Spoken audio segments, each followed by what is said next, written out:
Hallelujah. Hallelujah.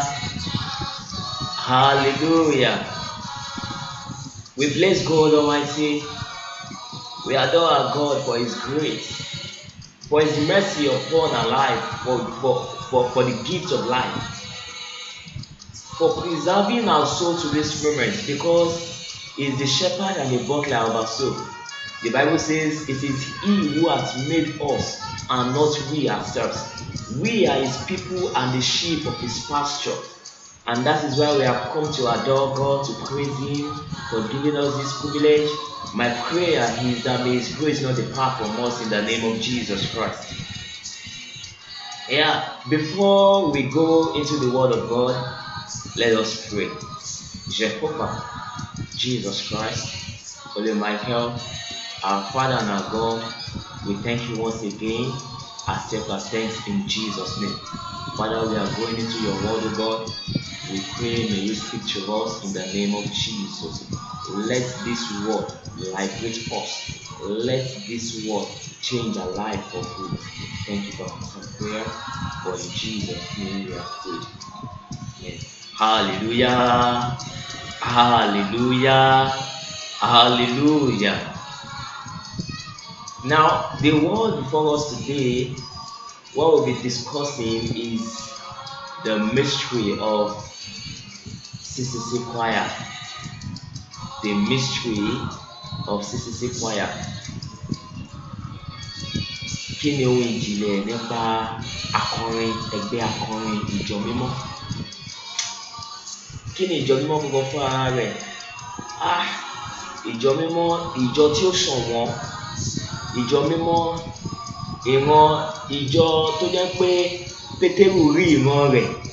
In the book of 1 Peter chapter 2 and verse 9, it says, we are the chosen generation, a royal priesthood, a holy nation, a peculiar people, that we should show forth the praises of Him who hath called us out of darkness into His marvelous light. Orin ìjọ mọ́dẹ̀ débì kan, ó ní pé ìjọ mímọ́ tèmi látọ̀run ló ti wá, àwọn tó sìn níbẹ̀ nínú mọ́lẹ̀ wọn wá. Àwọn áńgẹ́lì mi ṣe ránṣẹ́ mi lógo, ìránṣẹ́ tí ayé yí ẹ̀ múra láti sìn. Ògo náà tí í ṣe tán, ó sì ń tàn sáyé. Àwọn tó wà lókùnkùn wọ́n wá sínú ìmọ́lẹ̀.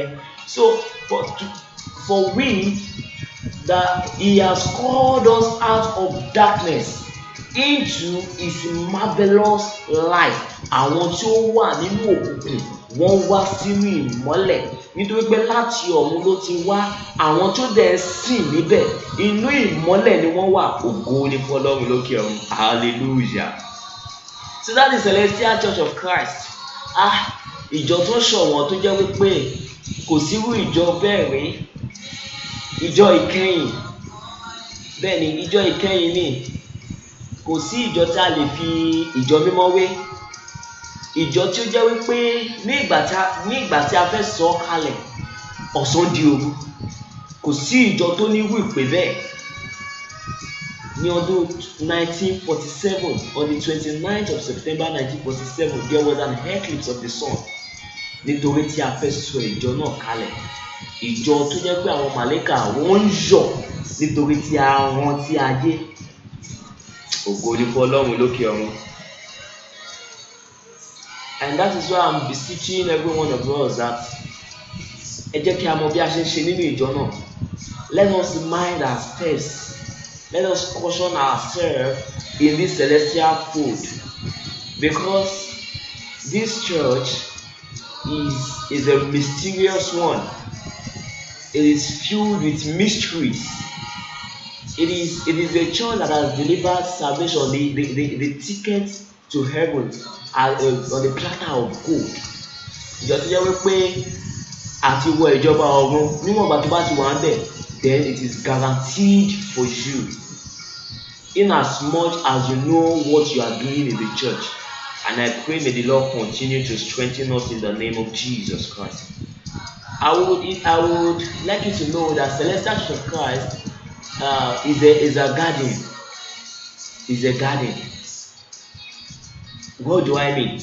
Now, orin ìjọ mímọ́ kan sọ pé ọgbà kan bẹ́ lókè ọ̀run, ọgbà Édẹ́nì ni, gbọ́ bí àwọn màlẹ́kà ti yọ, àjọ ńláńlá, gbọ́ bí ìpè náà ti dùn, ìpè hallelujah. Now, another hymn now says, káwa lè sìn yọ nínú ìjọ mímọ́ dópin, Jésù fún wa lágbára, káwa lè sìn ọba déyé. Ìjọ mímọ́ ńlá kan ní níbi tí Kristi wà. So ìjọ mímọ́ ìjọ ńlá ni. Ìjọ mímọ́ ìjọ ńlá nígbà tí ìjọ ṣì pé 3 months àbí lórí ti jáde pé ìjọ mímọ́ ńlá kan ni. Ìjọ tó sì ń ṣe nínú ilé pápá. Orin dẹ̀ ti ń jáde wípé ìjọ ńlá ni. Ògo ni fọ́lọ́run lókè ọ̀run. I pray that every prophecy of God concerning your life, concerning my life, shall come to manifestation in the name of Jesus. None of those prophecies shall tarry in the name of Jesus Christ. That is Celestial Church of Christ. It is a garden. It is a garden of Eden. Celestial Church of Christ can be compared to the garden of Eden. No wonder Jesus Christ said, in my Father's house there are many mansions. Ó ní pé ní ilé bàbá mi, ó ní ọ̀pọ̀lọpọ̀ ibùgbé ló wà níbẹ̀. John 15. Ní ilé bàbá mi, ọ̀pọ̀lọpọ̀ ibùgbé ló wà níbẹ̀. Ó ní pé ìbá má ṣe bẹ́ẹ̀, èmi ìbá má ti sọ fún yín. Hallelujah. John 14. Ó ní ìbá má ti ṣe bẹ́ẹ̀, èmi ìbá má ti sọ fún yín. Hallelujah. So ìjọba ọ̀run wà, ìjọba Ọlọ́run wà. We have the kingdom of God and the kingdom of heaven. So there are two different things. So that is Celestial Church of Christ also. That kò ṣe ibi tá à ń lọ nìyẹn. That is Celestial Church of Christ also. Ìjọ mímọ́ tó yẹ pé ọ̀pọ̀lọpọ̀ ọgbà ni, ṣùgbọ́n ọ̀pọ̀lọpọ̀ ọgbà ló wà níbẹ̀. What is a garden? A garden is a designated area of land used for cultivation. Is a site or a particular area for planting. That is a garden.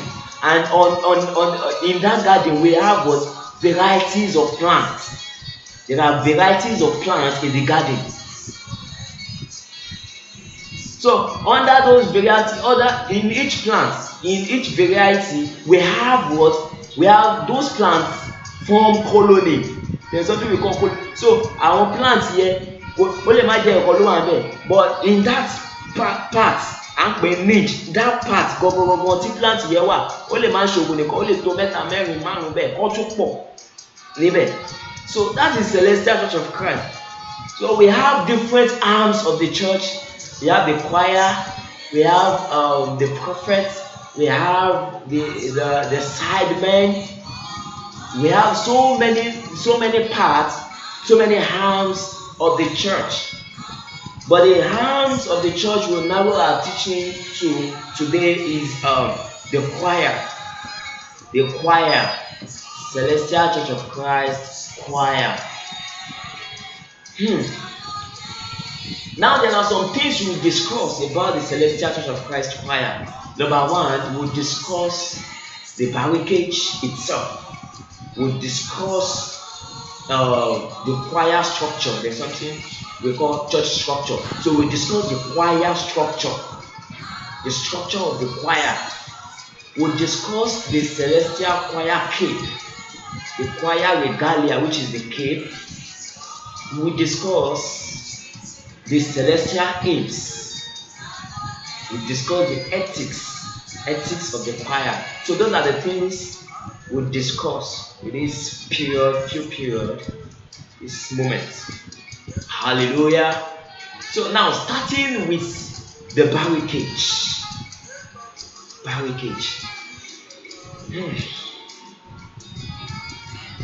láti ìgbà tí Ọlọ́run ti yàn wọ́n,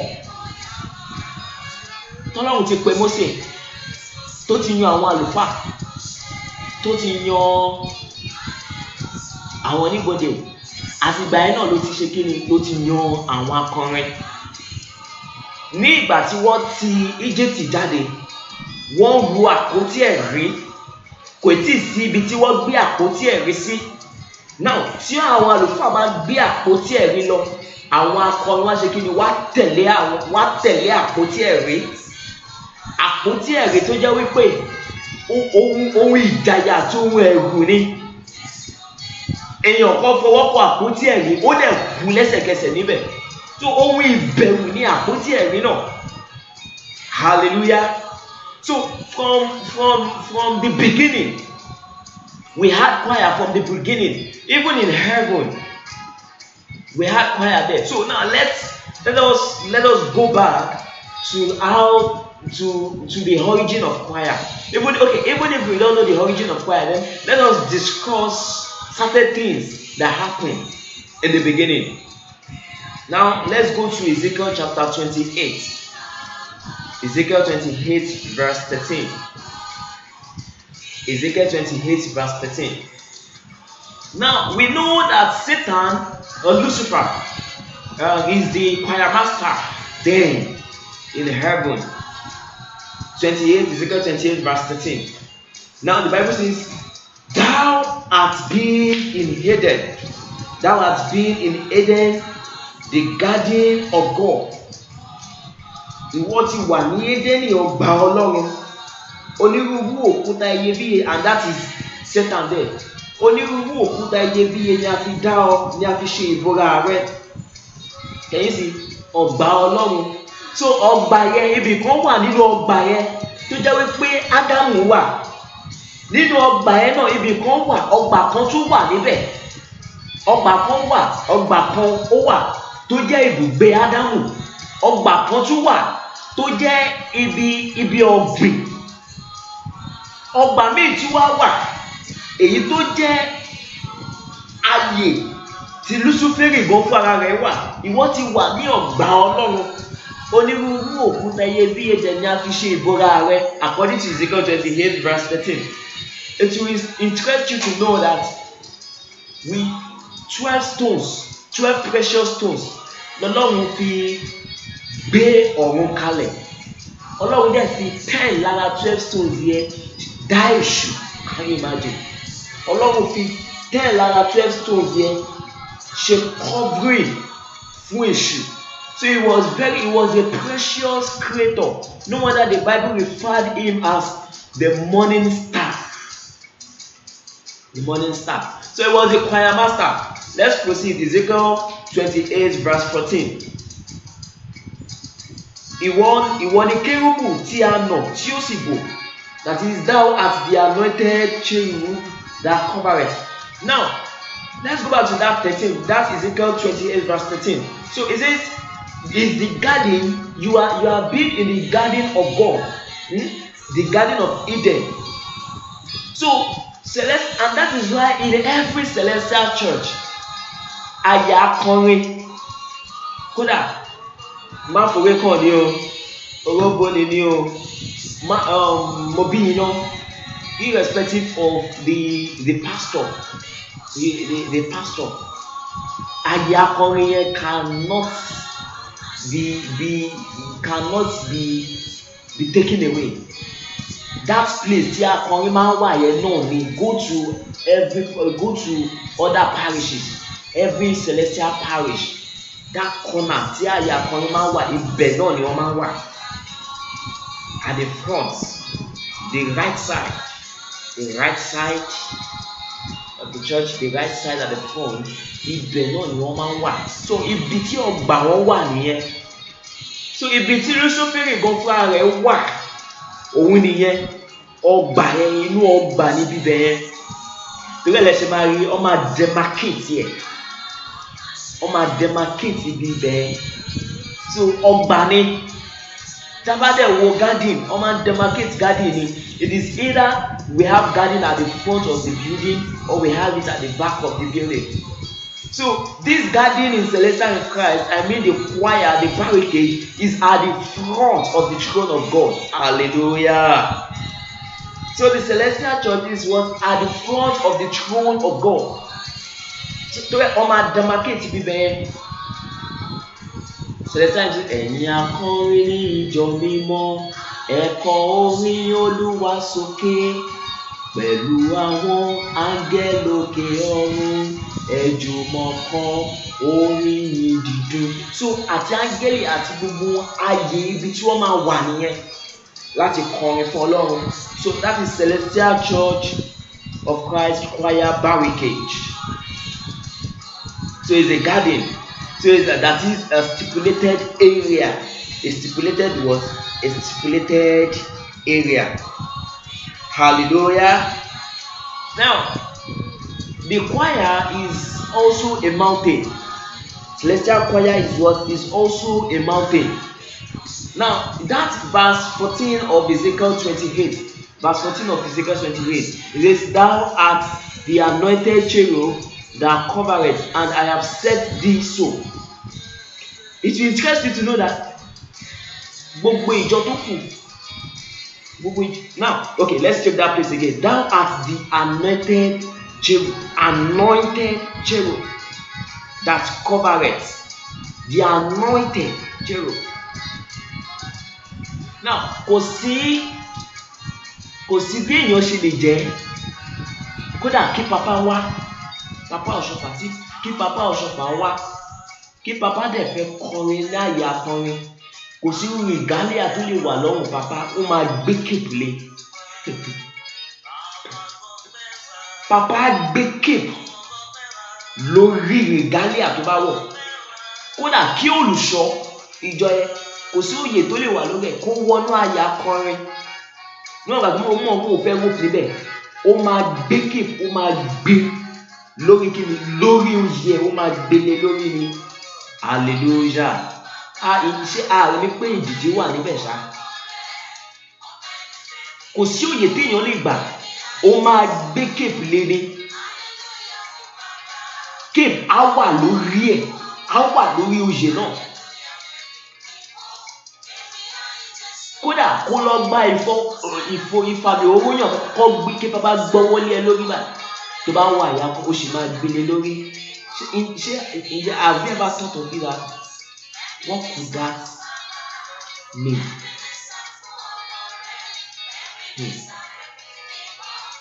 Ezekiel 28, that verse 14. Thou art the anointed cherub.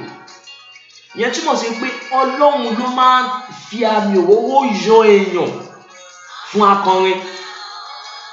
Oyè téèyàn á gbà tó yẹn pé o nídìí ìgbọ́wọ́ lórí pásítọ̀, oyè akọrin. Still yet, òun dẹ̀ ló sì ṣe kí ni, it is very, kò sí oyè tí pásítọ̀ dẹ̀ lè ta fún ẹ, o sì máa gbé oyè tọ́lọ́run ta fún ẹ, o sì máa gbélé lórí. Ògo ni fún Ọlọ́run lókè ọ̀run. So ibi ibẹ̀ yẹn kì í ṣe ibi eré. Àyè akọrin kì í ṣe ibi tí a lè ṣe bí ó ṣe wù wá. Àwọn orin tó jẹ́ wípé àwọn orin tí a fún wa, àwọn orin tó jẹ́ wípé a gbọ́ lẹ́nu wèrè, àwọn orin tí oṣó kọ, àwọn orin tí àjẹ́ kọ. Mọ́mí Kristi Ọ̀ṣọ́fà, wọ́n ń dáná lọ́wọ́ báyìí, ẹ̀mí Ọlọ́run dẹ̀ balẹ̀. Ó dẹ̀ bẹ̀rẹ̀ orin 378. Ẹ jẹ́ ká fọ́pẹ́ fún Bàbá. Ogun òṣùpá wà nínú ìmọ́lẹ̀, ènìyàn kò ní agbára lórí ìjọ mímọ́ yìí. So ibi bẹ̀yẹn ibi ọ̀wọ̀ ńlá ni. Kò sí akọrin tí a bá dé, a máa rí wípé àyè akọrin yẹn ó máa ga nílẹ̀. I mean the ground floor. Ó gbọ́dọ̀ ga ju main floor lọ. Àyè akọrin ó gbọ́dọ̀ ga. Ó lè má ju kékeré, ó lè má ga díẹ̀, ṣùgbọ́n pé ìyẹn ó ní èdìdí kan.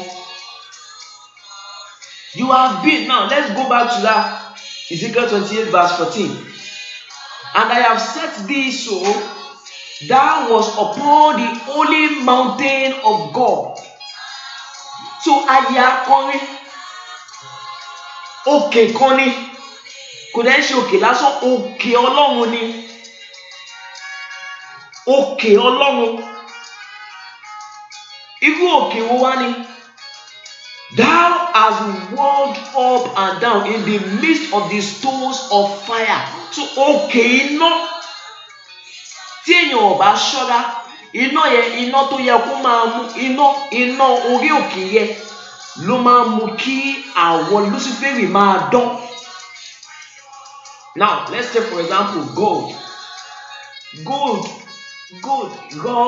gold, ó dàbí normal stone, but tí ó bá gba iná kọjá, when the gold passes through fire, then it begins to glitter.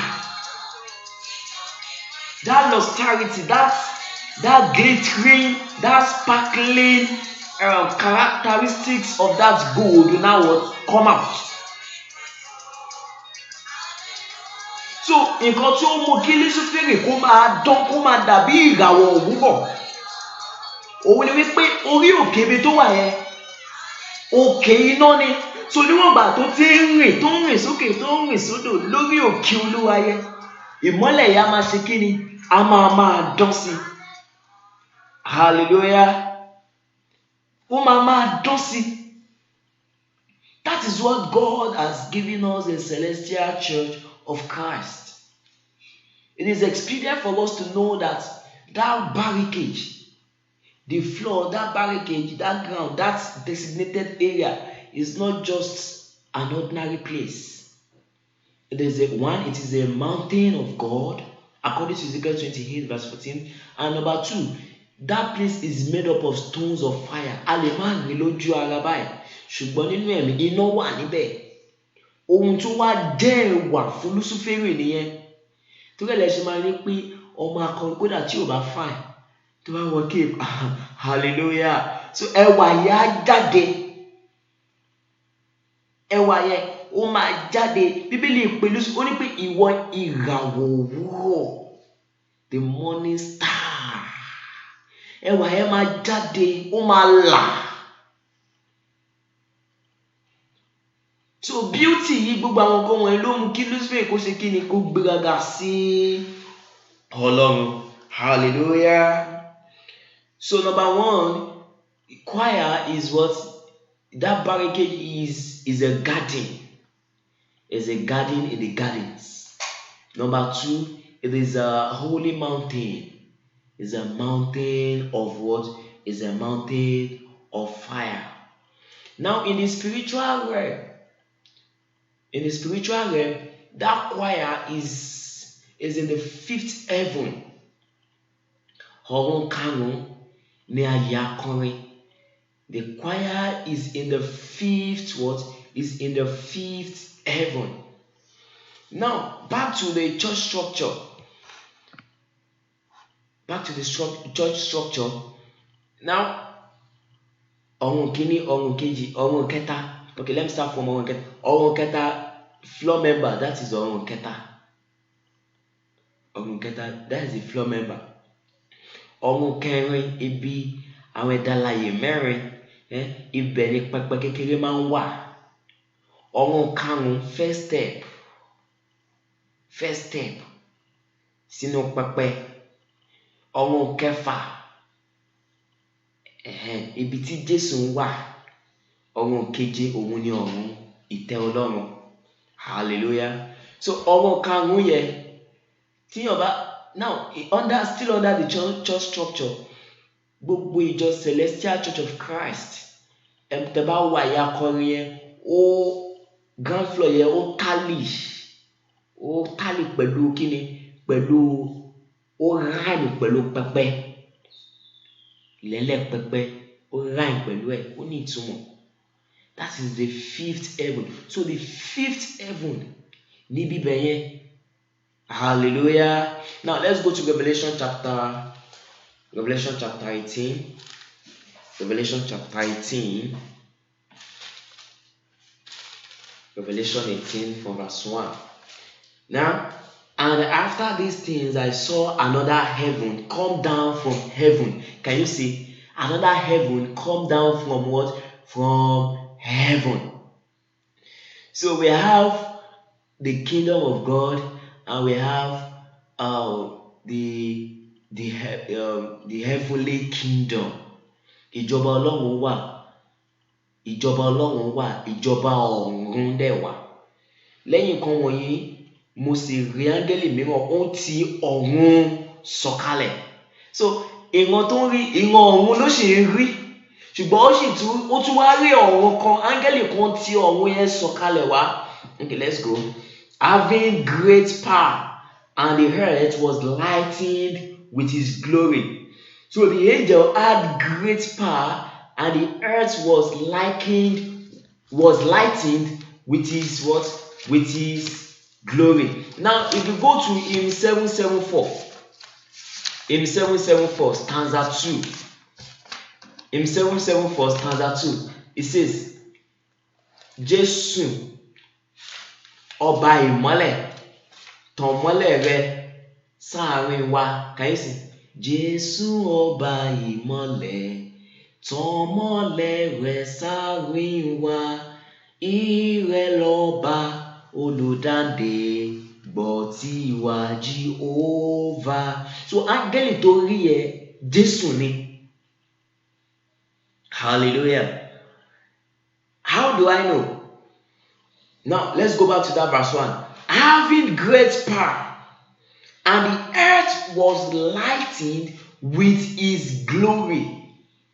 Ohun tí ọ̀run sọ̀kalẹ̀ wá, tí ohun tí agbára ńlá, ilé ayé sì ti pa ògo rẹ̀ mọ́lẹ̀. And if you go to John chapter 1, it says, this is the light. John said, I am not that light, but Jesus is that light, and this is the light that shineth. It is the light that giveth life to every man that comes into the world. The light shineth in the darkness, and the darkness could not what? Comprehend it. Now, just what I only pay, only níwọ̀n gbà tí mo wà ní ayé, ó ní èmi ní ìmọ́lẹ̀ ayé. So ilé ayé sì ti pa ògo rẹ̀ mọ́lẹ̀. So that is Jesus Christ. Hallelujah. That is Jesus what? That is Jesus Christ. So it is what? That the choir is in the 5th heaven. Now Jesus came down from the upper heaven, from the 6th heaven to what? To the 5th heaven. Now if you go back to Revelation 19, now the next chapter, verse 11 there. The next chapter, verse 11 there. And I saw heaven open. So after that, we took him from that 5th heaven to the 6th heaven. Orí áńgẹ́lì ó ti àti 6 wá sí 5th. Then after gbogbo nǹkan tó rí níbẹ̀ yẹn. Okay, let's read. Revelation chapter 19 verse 11. Mo sì rí ọ̀run ṣí sílẹ̀. So ayẹ̀jẹ̀ tí wá ṣí ọ̀run yẹn, ayẹ̀ tí wá gbé òun lọ. Sì wò ó. Hallelujah. Sì wò ó, ẹṣin funfun kan.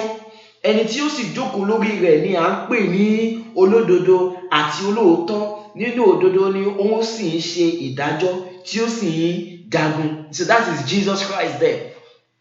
So celestial choir is what? Is in the 5th heaven. The 5th heaven. So Jesus came from the 6th heaven to confront the devil in the 5th heaven.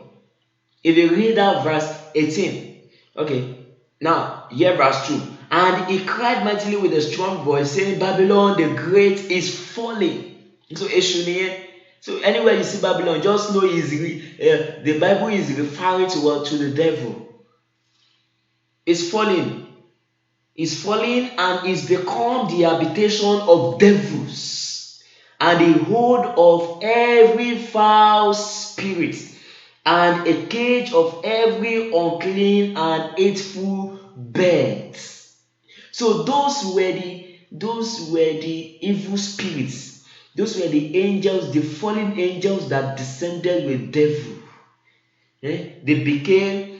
Some of them became devils. Some of them became foul spirits. Some of them became unclean and hateful birds. Can you see? So Jesus came from the sixth heaven to the fifth heaven to war against what? The devil. Now, verse 21. Okay, verse 18. Revelation 18, verse 18. And cried when they saw the smoke of fire burning, saying, what city is like unto this great city? And verse 21, and a mighty angel took up a stone like a great milestone and cast it into the sea, saying, thus with violence shall that great city Babylon be thrown down, and shall be found no more at all. And the Bible says in Revelation chapter 12 that they sent the devil and there was no space for him in heaven at all. He had no space. So he was being chased out. Hallelujah. So now that we have established the fact that Celestial Church of Christ, the choir, that area is the fifth what? Is in the fifth heaven. The fifth heaven. And it will also interest you to know that John, who was seeing that vision, heard hallelujah. That was where he heard hallelujah. Now, how do I know? After Jesus came from the sixth heaven to the fifth heaven to confront the devil in the fifth heaven. He was there. That was where he was. That was where he was. To confront the devil in the fifth heaven. Now, when the devil was chased, now go to verse 19. In that verse 19, in chapter 19, rather, Revelation chapter 19, it says, and after these things, I heard a great voice of much people in heaven saying, hallelujah. So, the first time hallelujah was heard was when Lucifer was chased out of heaven. That is the reason why it is being said that hallelujah is not, it is those that are, it is a song of those that are victorious. It's a song, hallelujah itself is a song of victory. Hallelujah. And what does that hallelujah mean? We see semicolon there. Revelation 19, you see semicolon. Now hallelujah. Now they said salvation, glory, honor, power unto Lord our God. So anytime we chant hallelujah, those are the things we are saying. We are saying what? Tí Olúwa Ọlọ́run wa ní ìgbàlà àti ọlá ńlá. Hallelujah. So do we understand that fact? So two things that happen when we chant hallelujah. Two things that happen. So whenever we chant hallelujah, two things occur. First, Revelation, that's in Revelation 19. Let's check verse 3. And again they said hallelujah. Àtìlẹ́ẹ̀kejì wọ́n wí pé hallelujah. Èéfín rẹ̀ sì gòkè lọ láé àti láéláé, and the smoke rose up forever and ever. So anytime we chant hallelujah, we are injecting the fire of God into the devil. Anytime we chant hallelujah, we are casting down coals, milestones upon the devil. And that is why the devil had so much attacked the congregation that even if they said, hallelujah, hallelujah, hallelujah, hallelujah, it is not their fault. It is not their fault. It is the devil at work in them. So, anytime you chant hallelujah, you are injecting, just like you are, let me just use the word electrocuting. You are electrocuting the devil. Whenever you chant hallelujah. Why? Because the fire of God that consumed the beauty of Satan will be injected in him.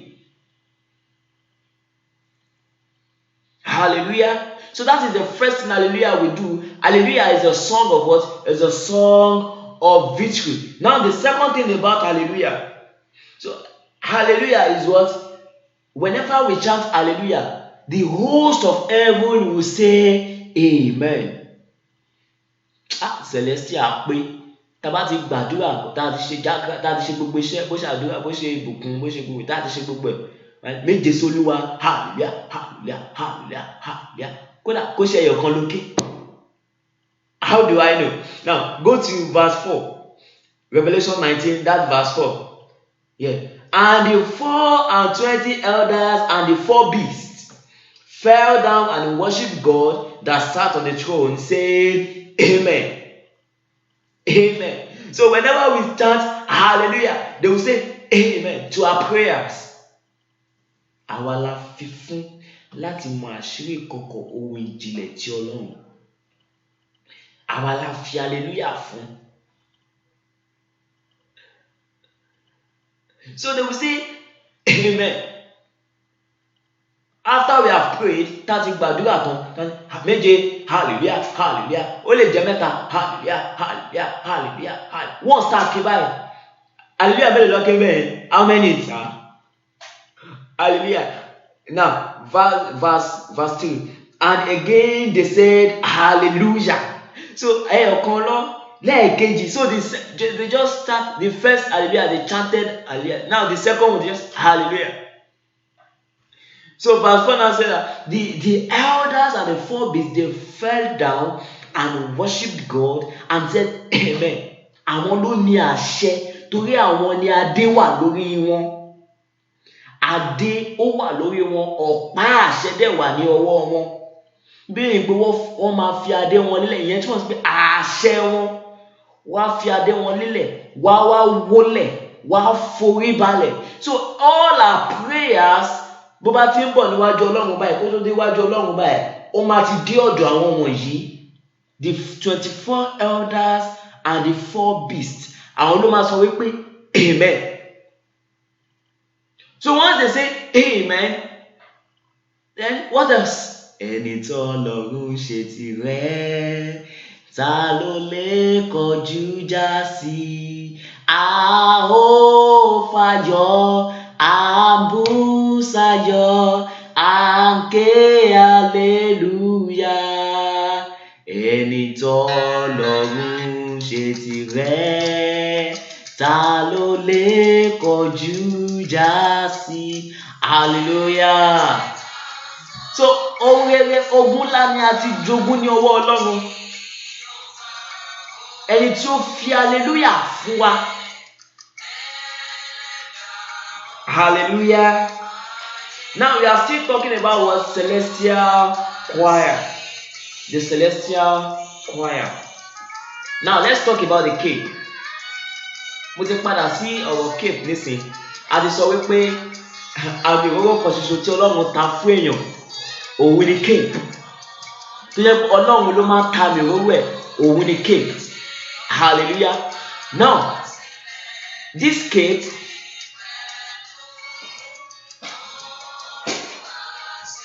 ọdún 1982, in the year 1982, there was a meeting held at Makoko. So the elders were there. Papa Oshofa also was there in that meeting 3 years before his death. Now, you know, meeting here, èèyàn kan wá béèrè ní pé, Papa, kí ni ìtumọ̀ choir regalia? What's the meaning of the cape? Kí ni ìtumọ̀ ẹ̀? Does it have any spiritual connotation? Now, Papa now said, hallelujah. Papa ni hallelujah. Ó ní ìbéèrè ńlá lẹ béèrè. Cape tí a fi fún mi, a fi dá àwọn akọrin ní ọlá mi. Ìkejì bẹ́ẹ̀ ni wípé kí gbogbo akọrin mọ̀ wípé aṣọ cape yìí, aṣọ evangelist ni. Aṣọ evangelist. And don't forget, kí ni aṣọ evangelist yẹ? Ó máa wọ blue regalia, ó wá gbé crossbar yellow. àbí kí ni aṣọ akọrin náà wàá wọ bí ìlẹ̀kẹ̀ blue àbí wàá gbé yellow sórí ẹ̀ wàá tún gbé yellow sí ìsàlẹ̀ tó bàbá ní kí wọ́n mọ̀ wípé aṣọ evangelist la fún akọrin so ìyẹn túmọ̀ sí wípé ẹ̀mí tó ń bá evangelist ṣiṣẹ́ òun náà ẹni tó ń jókòó sínú pẹpẹyẹ ẹ̀mí tó ń bá ṣiṣẹ́ náà tí olùṣọ́ ibẹ̀ tó bá jẹ́ superior evangelist that same spirit in him òun náà ló ń bá ọmọ akọrin ṣiṣẹ́ ó lè má di kékeré báyìí lọ ọmọ yẹn ó lè jẹ́ ọmọ òkúkú ṣùgbọ́n níwọ̀n ìgbà tí kéèpù yẹn wà ní ọ̀run ẹ̀ that same spirit ẹ̀mí àgbà ní inú ẹ̀ ẹ̀mí olùṣọ́ àgùntàn ẹ̀mí Jésù ní inú ẹ̀ ló máa ṣe kí ni ló máa gbé inú ẹ̀ torí ẹ̀ la ṣe pè ní torí ẹ̀ papa ṣe pè ní aṣọ evangelist papa wa dà papa ní pé ọrùn yìí tó jẹ́ yellow ó ní ìtumọ̀ yellow ẹ̀ ó ní ìtumọ̀ blue ẹ̀ ó ní ìtumọ̀ ẹ̀ ìsàlẹ̀ ẹ̀ náà ó ní tó tún jẹ́ yellow ó ní ìtumọ̀ now papa ní ọrùn yìí apá ọ̀tún ó dúró fún Ọlọ́run bàbá apá òsì Ọlọ́run ọmọ aya this tenor Ọlọ́run ẹ̀mí mímọ́ so bó ṣe wá lélẹ̀ so gẹ́gẹ́ bí akọrin bó ṣe gbọ́dọ̀ máa wọ cape lélẹ̀ yìí Ọlọ́run bàbá Ọlọ́run ọmọ Ọlọ́run ẹ̀mí mímọ́ so ọ̀rọ̀ ẹ̀dọ́ fún mẹ́ta lọ́kan so ẹ̀mí mẹ́ta lọ́kan a máa gbé inú akọrin tó ń bá ṣe kí ni tó gbé bó ṣe gbé kéèpù yẹn wọ̀ òun gbé mẹ́ta lọ́kan fún ara rẹ̀ òun gbé wọ̀ so yẹ́lò yẹn bàbá wa ní yẹ́lò yẹn ó dúró lé ó túmọ̀ sí ìlera Ọlọ́run the yellow stands for what the health of God yẹ́lò tó wà níbi ọrùn yẹn ọrùn ó dúró fún what ìlera Ọlọ́run now blue yìí ó dúró fún ìfẹ́ Ọlọ́run now tàbá máa wá wo ibi ìsàlẹ̀ yẹn that down part papa ní pé ibi ìsàlẹ̀ yẹn ó ní pé ayé the world is spherical abi the world is spherical the earth is spherical shape ó bí pé ó round torí ẹ̀ níbẹ̀ yẹn ṣe ẹ̀rọ pé ó round àbí so wá ní ìlera Ọlọ́run pẹ̀lú ìfẹ́ sí ọmọ aráyé tàbí sí ayé so yẹ́lò tó wà níbi ìsàlẹ̀ yẹn ó túmọ̀ sí ọmọ aráyé tàbí ayé so ìlera Ọlọ́run nípa ìfẹ́ sí aráyé tàbí ọmọ aráyé hallelujah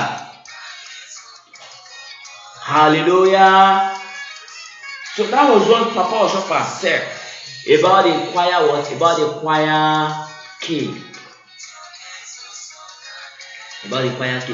lẹ́yìn ìgbà tí Papa dẹ̀ sọ bẹ́ẹ̀ wọ́n pàtẹ́wọ́ wọ́n dẹ̀ dismiss wọ́n close meeting so gẹ́gẹ́ bí akọrin a gbọ́dọ̀ mọ̀ wípé ohun ńlá ni a gbélé wa lọ́wọ́ ohun ẹlẹgẹ́ ohun tí ó ṣọ̀wọ́n ohun tí a ò gbọ́dọ̀ fi ṣeré gẹ́gẹ́ bí ohun tí Papa sọ that analysis Papa Oshofa made tó ní mẹ́ta lọ́kan wa máa gbé yẹn ṣé àwọn wa akọrin ló yẹ ká wá tí wá máa rí kó ti mú gbó tán àbí kó ti wà alright kó ti wà alright kó ti wà pa kó wá wo akọrin kó wá gbé gọ́gàn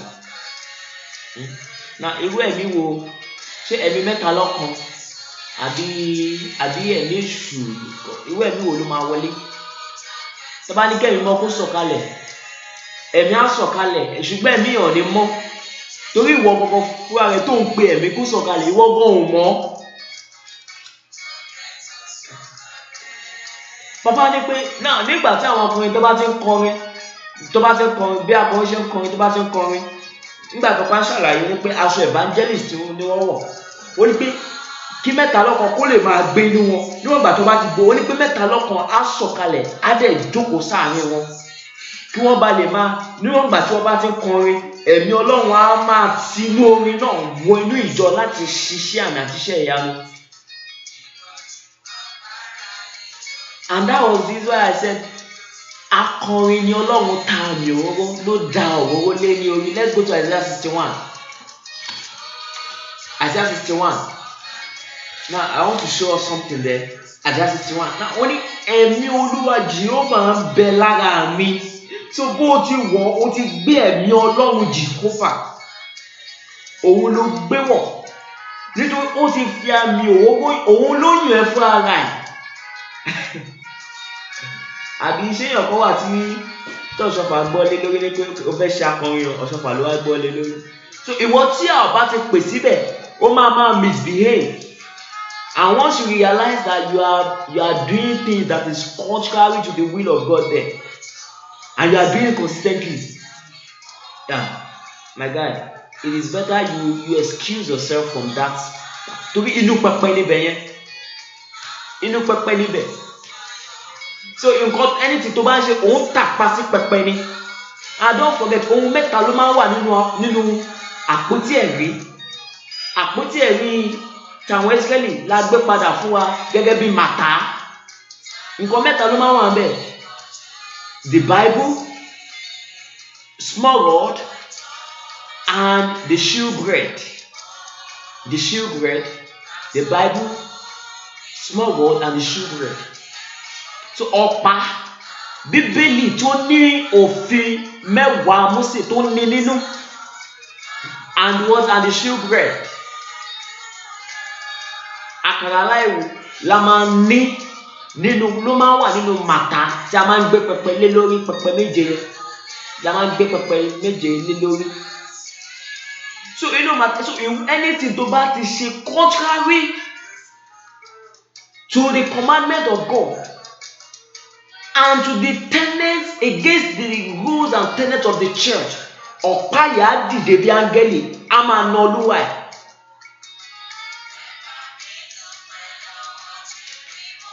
Ẹ jẹ́ kí a mọ Ọlọ́run tí à ń sìn. Ẹ má jẹ́ kí a dàbí àwọn kan tó gbórí ṣàkalẹ̀, tó gbé ọ̀sẹ̀ ti bìkan, wọ́n set ti bìkan apart. Wọ́n dẹ̀ pè bẹ̀ ní to an unknown God, sí Ọlọ́run tí a kò mọ̀. Ẹ má jẹ́ kí a kàn máa ṣe ọlọ́bẹ̀ pé ẹni nǹkan tí àwọn ọmọ ní Bíbélì pé àwọn èèyàn ní ṣègbè tí wọn kò ní ìmọ̀. Hosea 4:6, wọ́n kọ ìmọ̀ sílẹ̀. So ignorance is not an excuse. Ní pé o ṣe kí ni, it's not an excuse. O fẹ́ lọ kíyàn tó wà ní prison, o dẹ̀ kó gbó dání sínú kó gbó dání, o fẹ́ fún ẹni tó wà ní prison. My dear, ìwọ gan ò ń bọ̀ ń bẹ̀. It's not an excuse. O fẹ́ sọ pé okay, o fẹ́ ní pé mọ̀. It's not an excuse. So ibi mímọ́ ni bíbẹ̀ yẹn. And choir came. Now Isaiah chapter 6. Let's go to Isaiah chapter 6. We will still come back to Isaiah 61. That Isaiah chapter 6 also ọ̀kọ̀ọ̀kan níbẹ̀. Isaiah 6. Now in the year that King Uzziah died, I saw also the Lord sitting upon a throne, high and lifted up, and his train filled the temple. Now don't forget, we said that barricade is the extension of the temple, is the terminal part of the temple, the barricade. So and the train, now let me read the Yoruba, listen to the Yoruba part. Say, tí ó sì gbé ara rẹ̀ sókè, ìṣẹ́ tí aṣọ ìgúnwà rẹ̀ kún tẹ́ḿpìlì. So aṣọ pẹpẹ tí à ń rí, aṣọ pẹpẹ tá à ń rí, aṣọ pẹpẹ tí à ń gbé pẹpẹ lé lórí yẹn, the train of it, that is the extra part, ó kún ní tẹ́ḿpìlì. So aṣọ cape wa òun ni ẹ̀kún aṣọ pẹpẹ bí flowing gown. Now for example tàbá ní flowing gown, so extension aṣọ pẹpẹ òun ni cape. Torí ọwọ̀ tá à ń fún cape, ọwọ̀ tá à ń fún aṣọ pẹpẹ òun náà ló yẹ cape. Gẹ́gẹ́ bí obìnrin yálà ó wà nínú ìsun kò gbọ́dọ̀, gẹ́gẹ́ bí obìnrin kò ṣe gbọ́dọ̀ fọwọ́ kan aṣọ pẹpẹ. Ká má wá sọ ẹni tó wà nínú ìsun, bẹ́ẹ̀ náà ni ẹni tó wà nínú ìsun ò gbọ́dọ̀ fọwọ́ kan cape nípò fẹ́ ṣe kíní. No, torí mímọ́ ni àwọn aṣọ mímọ́ tá a fún wa ni. That is one. So extension okùn yẹn ẹ̀kún ẹ̀, the overflowing part of the altar cloth is the choir cape.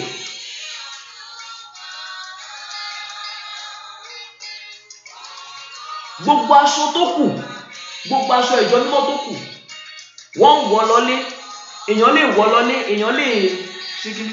Bọ̀ aṣọ cape ń kú, aṣọ gẹ́gẹ́ bí aṣọ pẹpẹ ò ṣe ń kúrò ní inú pẹpẹ, bẹ́ẹ̀ ni cape ò lè kúrò nínú barricade. The cape must not leave the choir stand. Ẹgbẹ́ akọrin tí Ọlọ́run gbé fún Papa Ọ̀ṣọ́fà, that cape yẹ kó kúrò ní choir stand yẹn. Wọ́n wọ̀ jáde kúrò níbẹ̀. Apart from Jeremiah stop. Nítorí pé aṣọ mímọ́ ni. Ẹ jẹ́ kí a fi ọ̀wọ̀ fún Ọlọ́run. Ẹ jẹ́ kí a dá ọ̀wọ̀ padà fún Ọlọ́run. A kì í fi any bucket for cape. Wọ́n fi any bucket àbí basin fífọ aṣọ pẹpẹ, bẹ́ẹ̀ náà ni cape. Torí wá agbára mẹ́ta lọ́kan àbí mímọ́ mélòó lọ́kan sára aṣọ pẹpẹ, mímọ́ mẹ́ta. So gẹ́gẹ́ bí agbára mímọ́ Ọlọ́run Baba, Ọlọ́run Ọmọ, Ọlọ́run Ẹ̀mí Mímọ́. Àwọn mẹ́ta dẹ̀ ló jẹ́rìí ní ọ̀run, Baba, Ọmọ, Ẹ̀mí Mímọ́. So gẹ́gẹ́ bí wọ́n ṣe jẹ́ mímọ́, tá aṣọ yẹn ṣe jẹ́ mímọ́, ti pẹpẹ àti ti choir. So a gbọ́dọ̀ fi ohun àìmọ́ fọ̀ tàbí ẹni tí kò mọ̀. So iṣẹ́ tí aṣọ pẹpẹ òun ni cape. Iṣẹ́ tí aṣọ pẹpẹ, the end of the altar cloth is the choir cape. Òun lánà Ọlọ́run gbé fún wa nítorí tí a ò para wa mọ́, ìbẹ̀rù yẹn ò síbẹ̀ mọ́. Nítorí náà ni agbára yẹn ṣe sá. Torí ẹ̀ ni akọrin adẹ̀ ṣe kọrin kò sí ìyanu tó ṣẹlẹ̀ mọ́. Nígbà tí Papa sọ̀rọ̀ ní ọdún 1982 yẹn nípa aṣọ akọrin, ó ní pé nígbà tí mẹ́ta lọ́kan bọ́ bá ti gbò mẹ́ta lọ́kan, ó máa jókòó sáàárín wọn.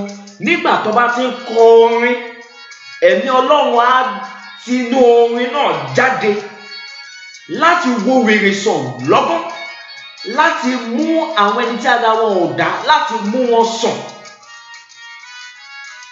láti pín ọmọ fún ẹni tí ò ní ọmọ, fún àgàn, láti wo àwọn ènìyàn sàn, láti ṣiṣẹ́ àmì àti iṣẹ́ ìyanu.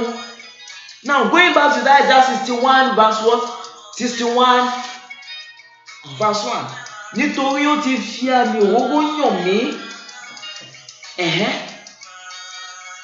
He has anointed me. Don't forget the anointed cherub, the anointed cherub. So also you as a chorister, you have what? Been anointed spiritually.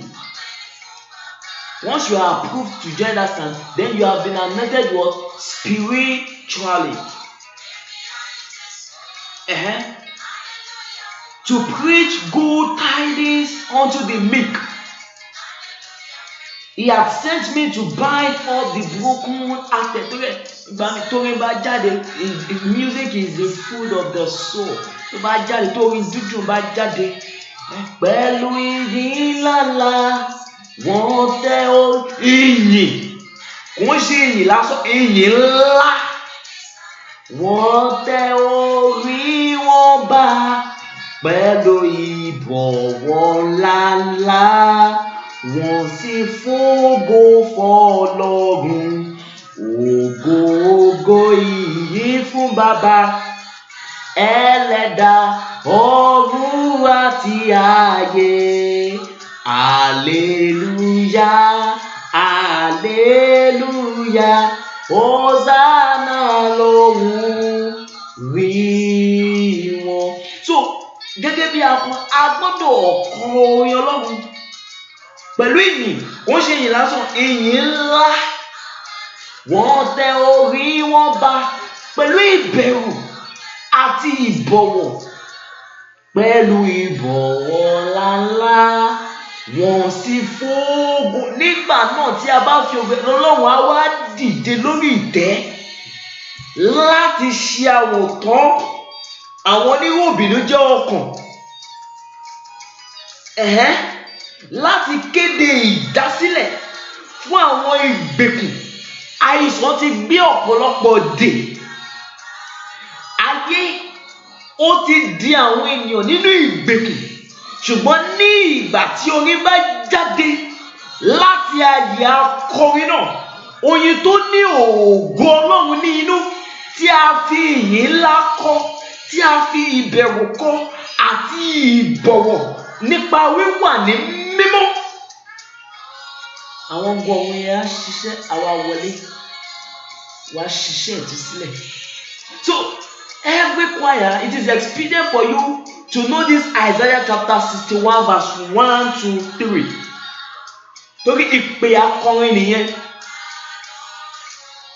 Let us know what we are doing. Ìpìlẹ̀ Ọlọ́run dájú. Olúwa mọ àwọn ẹni tí ń ṣe tirẹ̀. The foundation of the Lord stands sure. The Lord knows them that are his. Let everyone that nameth the name of God depart from iniquity. Depart from iniquity. 1 Timothy 2:19. Let us depart from iniquity so that we can see the glory of God. Kò ṣe ní orin ló ń kọ́ lákọrin. Kò ṣe ní orin la lè kọ́ ní akọrin. Ìjọ mímọ́ ìtẹ́ Ọlọ́run ni. Níbi tí Ọlọ́run gangan fún ara rẹ̀ wà. Níbi tí Jésù jọba níwájú ìtẹ́ Bàbá, ẹlẹ́ṣẹ̀ ronúpìwàdà. So níbi tí Jésù ń jọba ni. Níwájú ìtẹ́ Ọlọ́run. Kò ń ṣe ní orin lèèyàn kọ ní ààfin ọba. Kò ń ṣe ní ìjó lèèyàn jó ní ààfin ọba.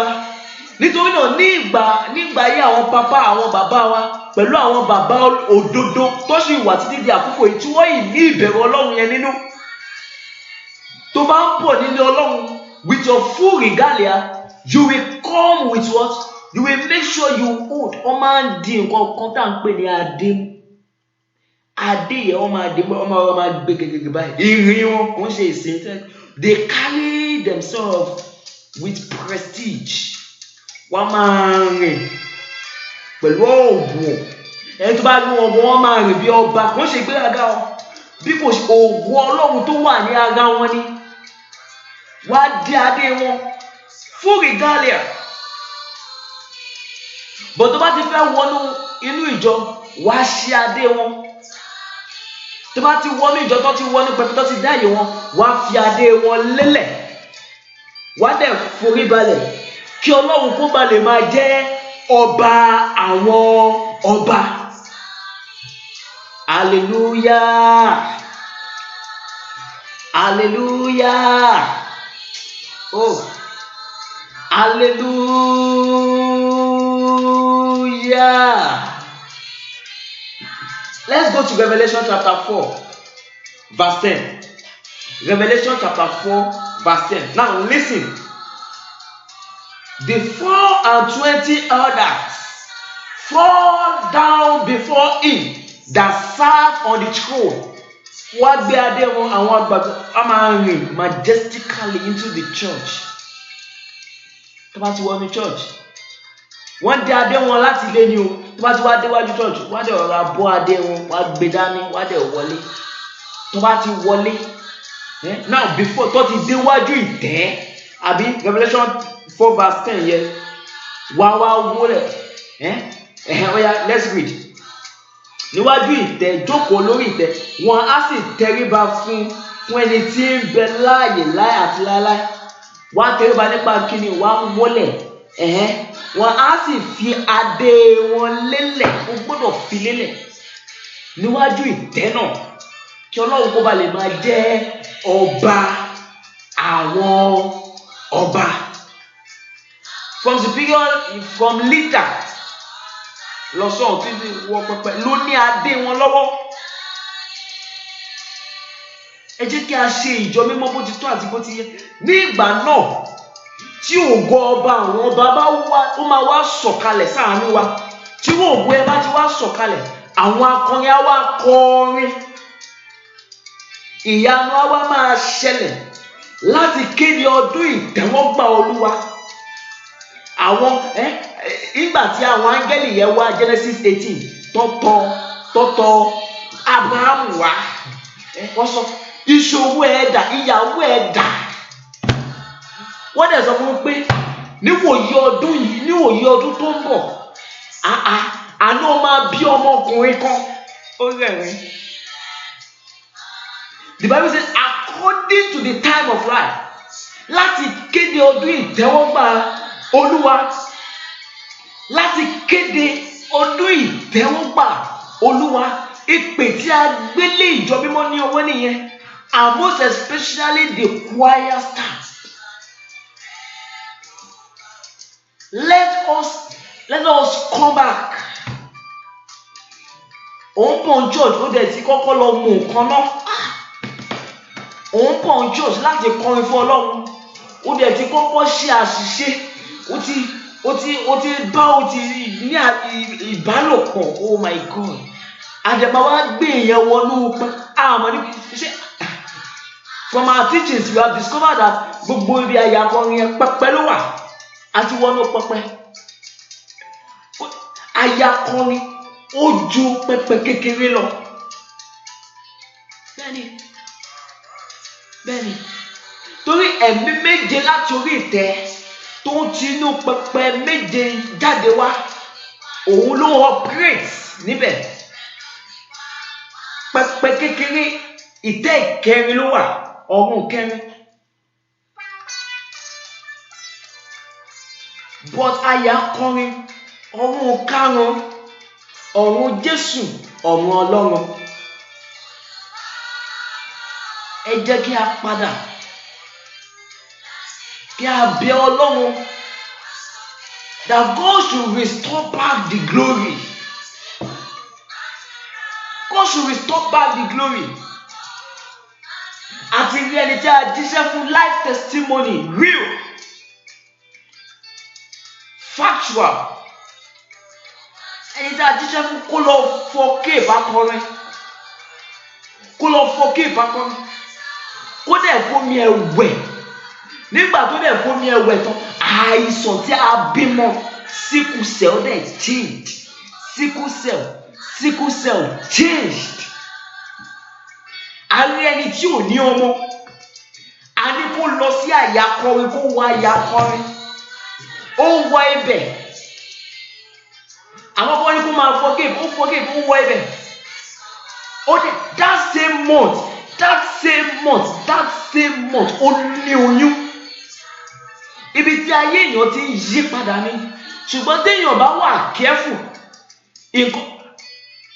ìkàkàkà yẹ kó máa yí padà, ayé àdé máa bàjẹ́. Why? Torí pé ọ̀pá wà nínú màtá. tó máa na Olúwa. Kò sọ́kàn ní pé ignorance. That same fire, èyí tó ń jẹ́ kí ògo Lúsíférì máa dán, tí ó ń jẹ́ kí precious stone tí a fi dá Lúsíférì kó máa dán, those precious stones, iná ló máa ń jẹ́ kó máa dán. Iná ló máa ń jẹ́ kó máa dán. So nǹkan tó jẹ́ kí Lúsíférì máa dán nìyẹn. Bọ̀ ní ọjọ́ tí a rí àìṣedédé ní inú ẹ̀, iná yẹn náà la lò. Iná ẹ̀ la lò tá fi ṣe kí ni? Iná ẹ̀ la lò tá fi destroy ẹ̀. Let us come back to God. Let us repent from all our iniquities. Ìpìlẹ̀ Ọlọ́run dúró 1 Timothy 2:19. Ó ní èdìdí ìwé pé Olúwa mọ àwọn ẹni tí ń ṣe tirẹ̀, kí oníkálùkù tí à ń fi orúkọ Ọlọ́run pè kí ó kúrò nínú àìṣòdodo. Èèyàn gbọ́dọ̀ gbé àìsàn wọnú ìjọ kí akọrin kọrin kó má lẹ́sẹ̀kẹsẹ̀ kó má rí ìtúsílẹ̀. That is how we have become so powerless. Àwọn orin tí Ọlọ́run rán sí wa. Papa lọ wàásù ní ibì kan lọ ṣe revival ní ìlú kan tí a ń pè ní ìlú àwọn àjẹ́. Can you imagine? Ibi tí ìlú yẹn le tó, a dẹ̀ sọ ní àjẹ́. Wọ́n pe àwọn ibòmíì ní Surulere. Wọ́n pa ọgbìn Makoko. Wọ́n pe àwọn ibì kan Maryland, Good News, Bode Thomas. But ìlú yìí wọ́n gbogbo ìlú àwọn àjẹ́. Can you imagine? That showed how terrific that place was. Papa dẹ̀ lọ bẹ̀, ẹ̀mí Ọlọ́run dáre lọ bẹ̀. Ó dẹ̀ lọ wàásù níbẹ̀, ó lọ ṣe revival. Ní ọjọ́ kejì àwọn ṣó ìlú yẹn wá kórìjọ ní pé no, máa yín ba iṣẹ́ wa jẹ́. Kí la lè ṣe fún máa yín? Now wọ́n dẹ̀ plan wípé okay well, if that be the case,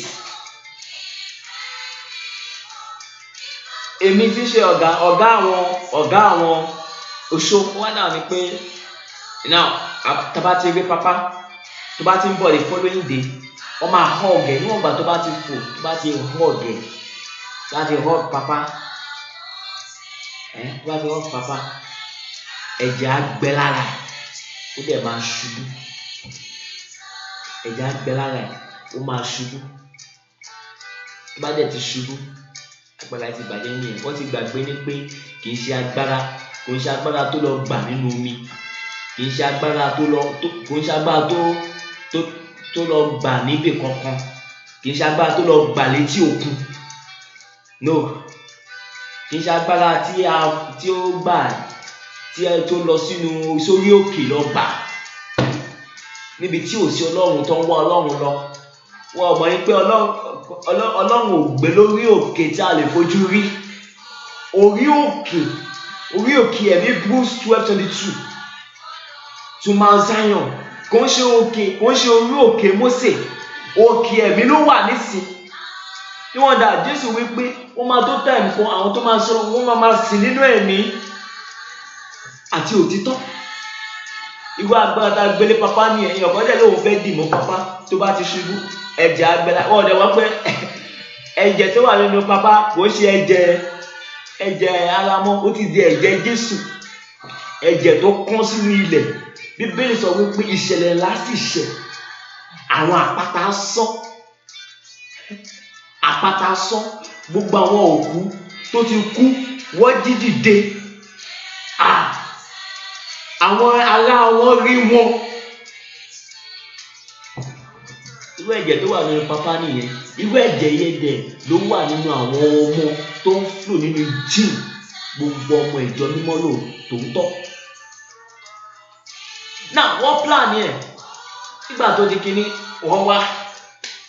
So bọ́dẹ̀ ṣe dé wọ́n ṣe Papa bó ṣe bẹ́ẹ̀ dì mọ́ Papa báyìí ó ṣubú, òun gbọ́ Papa rẹ̀ ló ṣubú.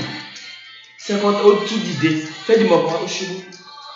Ní ìgbà kẹta tó máa dì mọ́ Papa tó máa ṣubú báyìí tó máa lálẹ̀ kò lè dìde mọ́. Bó ṣe bẹ̀rẹ̀ orin nìyẹn ẹ gbọ́ kí lórí tó kọ. Èmi ni Olúwa, má ṣe bẹ̀rù ayé. Èmi ni Olúwa, má ṣe bẹ̀rù ayé. Má ṣe bẹ̀rù ìjọ mímọ́, má ṣe bẹ̀rù.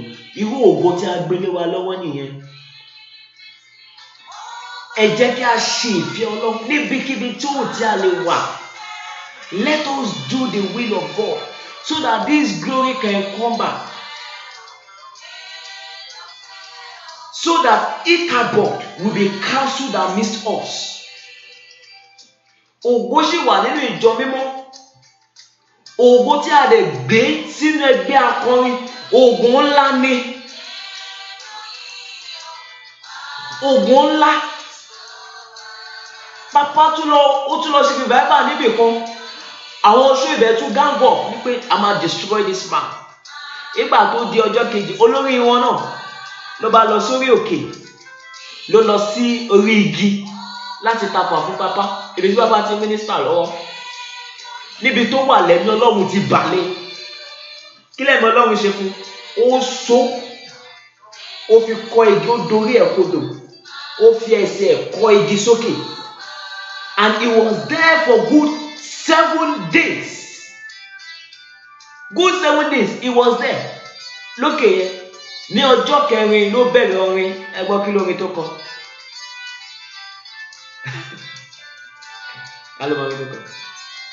Ní ọjọ́ kẹrin, can you imagine? For good 7 days, ó lọ nínú trance lẹ́sẹ̀kẹsẹ̀ bẹ́ẹ̀. Ó lọ nínú trance lẹ́sẹ̀kẹsẹ̀. Fún 7 days, ó dẹ̀ gbé orin jáde. Ọlọ́run dẹ̀ lò, ó dẹ̀ kọ orin. There are so many things that àti ẹ̀tún gbọ́ orin tuntun mọ́.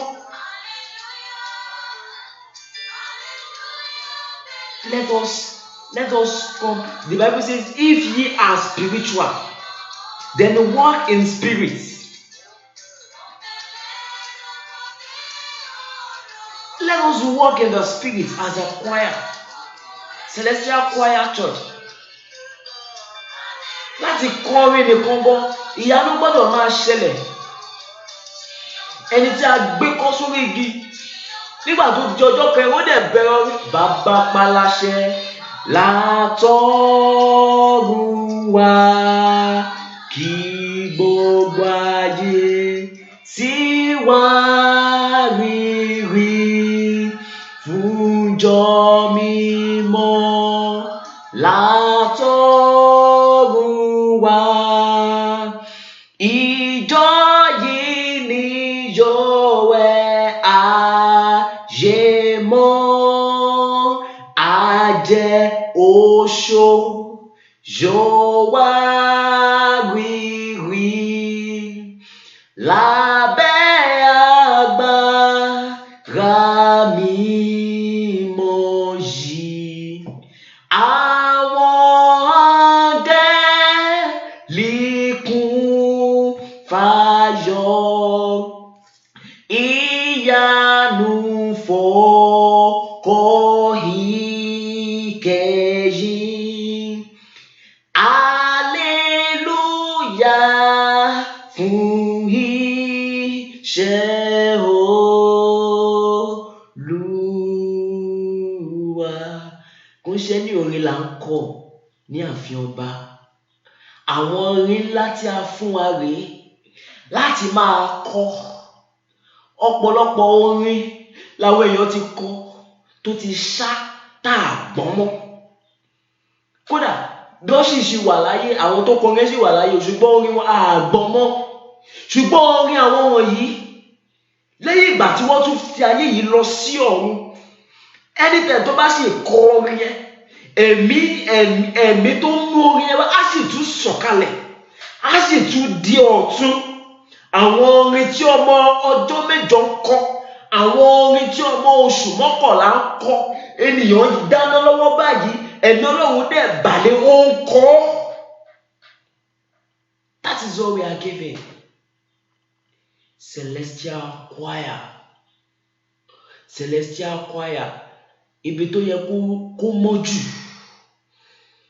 Celestial choir should have been the most holy place. Celestial choir should have been the holiest arm of the church.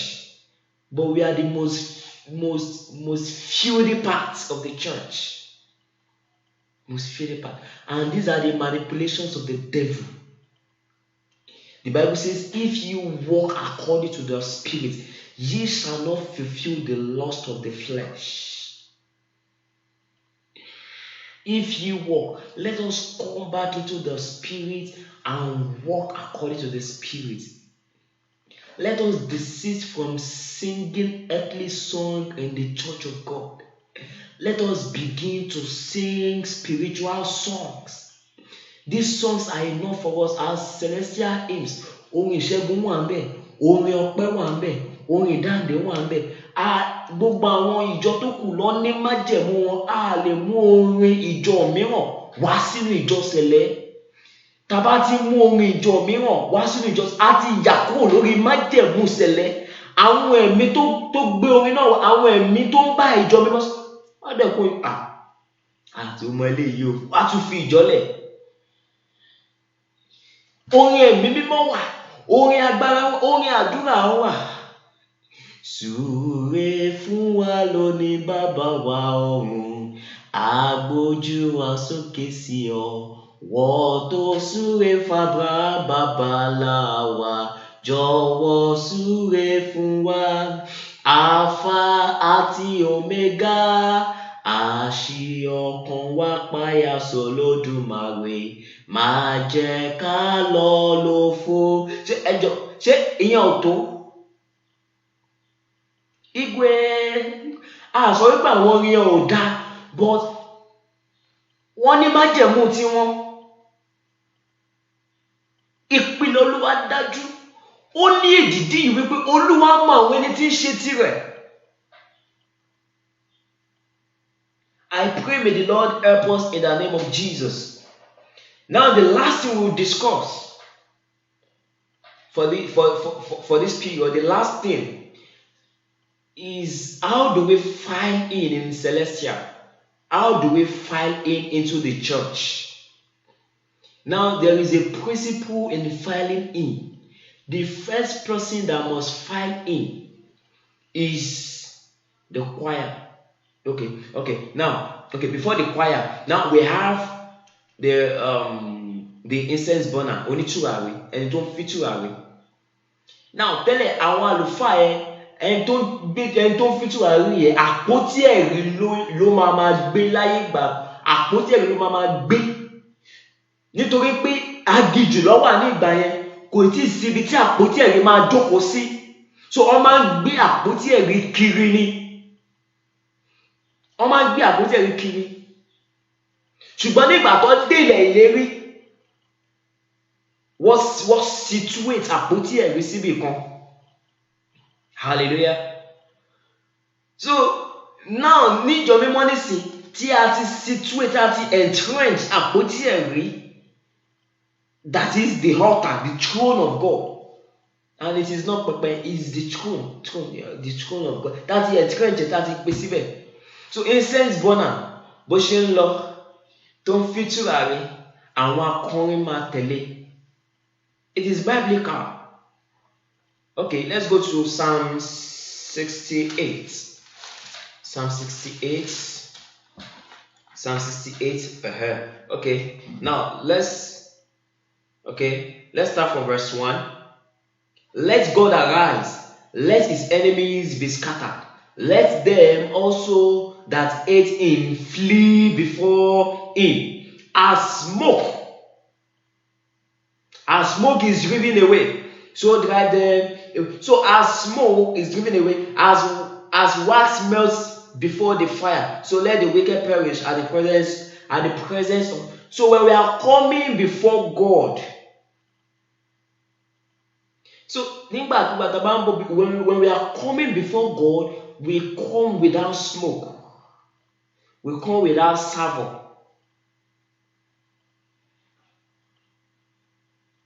Because that smoke that smoke, it connotes the presence of God.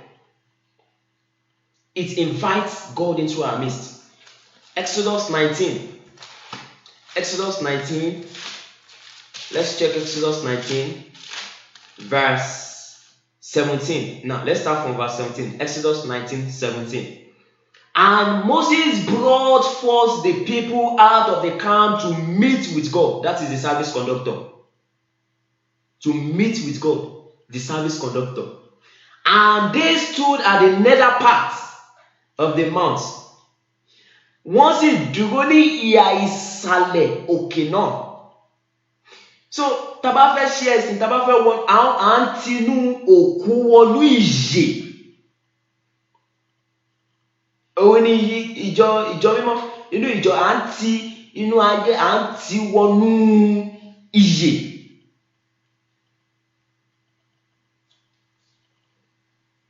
And they stood at the nether part of the mount.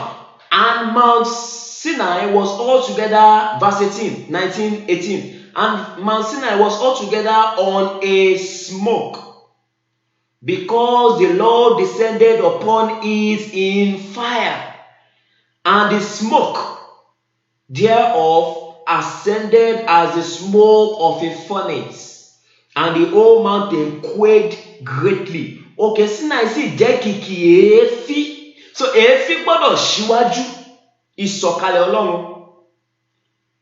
Òkè Sinai sì jẹ́ kìkì èéfín nítorí tí Olúwa sọ̀kalẹ̀ sórí rẹ̀ nínú iná. Àbí iná á dẹ̀ máa mú èéfín wá. There can never be a smoke without what? Fire. Èéfín náà sì gòkè bí èéfín ìléru, gbogbo òkè náà sì mì títì. So that is, the presence of God descended.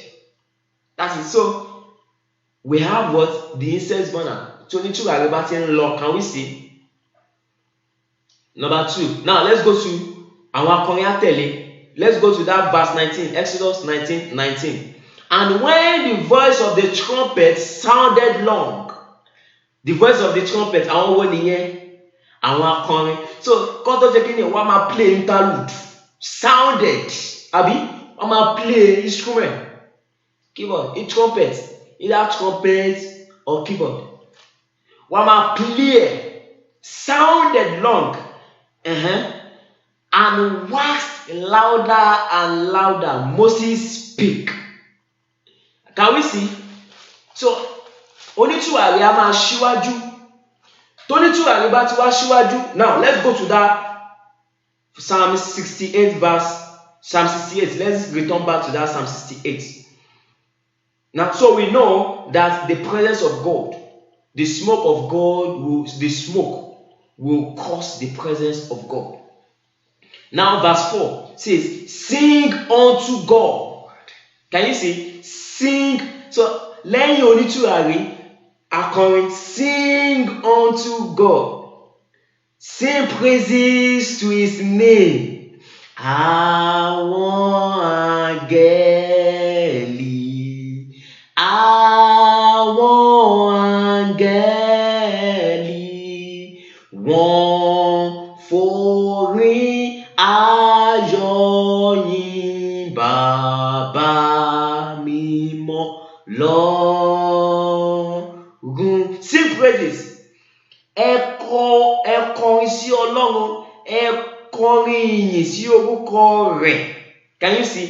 Àwọn wo dẹ̀ ló máa kọrin? Go to that verse 25. Psalm 68, 25.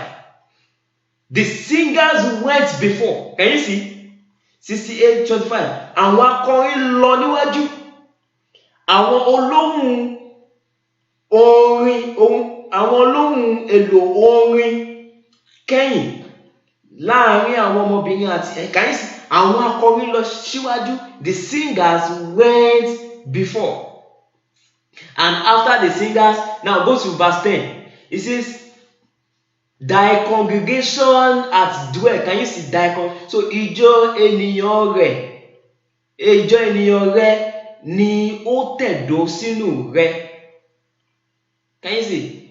So the incense burner and tó fi tùràrí, the choir and the congregation. and the congregation. So akọrin ló máa tẹ̀lé àpótí ẹ̀rí láti gun orí òkè yẹn lọ. So orí òkè tó bá gùn lọ yẹn, àwọn ló máa lọ kọrin láti bring presence Ọlọ́run. I pray may the spirit of the Lord not depart from us in the name of Jesus Christ. So tá bá fẹ́ file in as choristers, when we're about to file in, the first person to file in. Now I'm talking about precisely on the choristers, the male and female. Now the female will take her left leg first. The female will take her left leg first. So tó bá ti tí obìnrin akọrin bá ti gbé ẹsẹ̀ òsì wọnú choir, wọnú church, lẹ́yìn tí oníṣòwò àgbà tó ti ń gbé ẹsẹ̀ òsì wọnú church, ọkùnrin máa gbé ọ̀tún tẹ̀lé. So obìnrin ló máa kọ́kọ́ lọ pẹ̀lú ẹsẹ̀ òsì kó tó gbé ìkejì, ni ọkùnrin á ti gbé ẹsẹ̀ ọ̀tún. Bí papa ti ṣe fi lélẹ̀ nìyẹn. Ẹ jẹ́ kí a ṣe bí ó ṣe bí wọ́n ṣe ń ṣe kó bá lè rí bí ó ṣe rí. So wọ́n máa wọra wọn, wọ́n máa tó ẹ̀ lọ́sọ̀, wọ́n máa lọ gently, wọ́n máa wọra wọn. I'm talking about it. So wọ́n máa tó bá ti rí nípò ti gbé left, then you, and that is how we file what? We file in. I pray may the Lord be with us in the name of Jesus Christ. So the word of God we have heard is, I remain Awe Temitope once again, a member of CCC Sharon Parish. We bless God for this moment. We bless Him for giving us the grace, again to dine and wine with Him. And I believe we've learned one or two things from this. I pray may the Lord not depart from us in the name of Jesus. Our page is on the screen. Our number is there for any information, any details, for contribution, for suggestions. Yeah, we will really welcome you for suggestions, encouragements. We pray may the Lord be with us in the name of Jesus Christ. And my gratitude to my spiritual fathers, starting from my shepherd, the veteran of Christ, in person of Superior Evangelist S.O. Shufora, my great Wulida, God of the Agas, person of Wulida, Deji John Professor, and also the entire Sharon Prophet. I pray may the grace of the Lord not depart from us in the name of Jesus Christ. Èyí tí a gbọ́ yìí, àgbà ní àdúrà lórúkọ Jésù kó Olúwa kó kọ sí wa ní ọkàn, kí a ṣe àṣeyẹ, kí a ṣàṣeyege nínú ìrìn àjò náà. Ẹ̀mí Ọlọ́run kò ní dágbére fún wa láì nípa láti Jésù Kristi Olúwa wa. Thank you for watching. Yeah, have a lovely time.